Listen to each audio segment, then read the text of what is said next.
തോന്നുന്നു. ഒന്ന് ഈ പറയുന്നതിൻ്റെ മാതിരി അവിടെയാണ് ഏറ്റവും കൂടുതൽ ഈ പറയുന്ന നിങ്ങൾ നേരത്തെ പറഞ്ഞിട്ടുള്ള പോലെ മുസ്ലിം തീവ്രവാദ സ്വഭാവമുള്ള സംഘടനകൾ ഏറ്റവും ശക്തമായിട്ടുള്ള സ്വാധീനമുള്ളത്. ഇപ്പോൾ മലബാറിലാണെങ്കിൽ ഒരുപക്ഷെ കോഴിക്കോട്, കണ്ണൂർ ഇതാണ് ഏറ്റവും കൂടുതൽ മുസ്ലിം കോൺസെൻട്രേഷൻ ഉള്ള 2 ജില്ലകൾ. അവിടെ നമ്മൾ ഇത്തരം പ്രശ്നങ്ങളും കണ്ടില്ല. നമ്മളൊക്കെ ക്രിസ്ത്യൻ സ്ഥാപനങ്ങൾ പഠിച്ചു വന്നിട്ടുള്ള ആളുകളാണ്.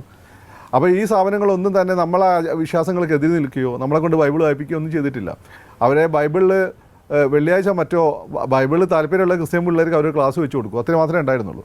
അപ്പം അവിടെ ഒന്നും നമ്മൾ കാണാത്ത ഈ പ്രശ്നം എന്തുകൊണ്ട് സെൻട്രൽ ട്രാവൻകൂറിൽ ഉണ്ടാകുന്നതെന്ന് ചോദിച്ചാൽ അവിടെയാണ് ഏറ്റവും കൂടുതൽ ഈ പറഞ്ഞ പ്രത്യേക രാഷ്ട്രീയ പാർട്ടി, ഇത്തരമുള്ള രാഷ്ട്രീയ പാർട്ടികളുടെ ഒരു സാന്നിധ്യം.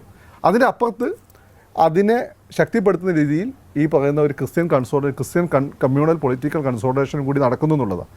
ഇതിൻ്റെ വലിയൊരു അപകടം എനിക്ക് തോന്നുന്നത് വെച്ചാൽ UDF ഇത് വളരെ നെഗറ്റീവായിട്ട് ബാധിക്കാൻ സാധ്യതയുണ്ട്. കാരണം UDF ഏറ്റവും വലിയ സ്വാധീന ശക്തി എന്ന് പറഞ്ഞാൽ